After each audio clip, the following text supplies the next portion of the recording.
Nous voici donc devant l'interface de Blender de 93.4 fraîchement installée. Donc à partir de là, moi je vous conseille de rester en anglais étant donné que je vais vous enseigner l'interface en anglais et tout ce que vous trouverez sur internet sera en anglais.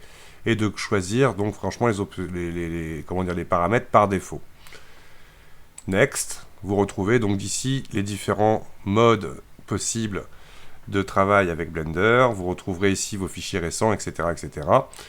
Quand on se retrouve dans l'interface, voici comment s'organise Blender par défaut, par des panneaux. Chaque panneau pourra être configuré comme vous le souhaitez. Tout est élastique.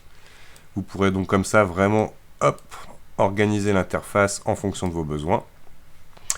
À n'importe quel moment, si jamais vous avez fait quelque chose d'irréversible, vous pourrez toujours faire File, Défaut, Load Factory Setting, qui vous remettra l'interface par défaut de Blender. En imaginant que vous configuriez l'interface avec vos besoins, vous pourrez enregistrer cette interface avec le Save Startup File. Vous pouvez dans Edit, Préférences, changer la taille d'affichage de votre interface en fonction du confort visuel et de vos besoins par rapport à la taille de votre écran, etc. etc. Vous y retrouverez aussi dans le Edit Préférences, donc je rappelle Edit Préférences, vérifiez que votre ordinateur est compatible pour les accélérations matérielles.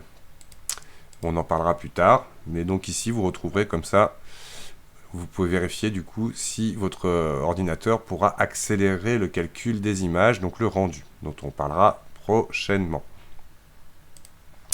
Les panneaux de Blender peuvent être complètement changés. Vous avez en fait en haut tout un tas de panneaux qui vont vous permettre déjà d'accéder à des modes de travail configurés. Et vous pourrez bien évidemment créer vos propres réglages sans oublier de sauvegarder les préférences et le Startup File.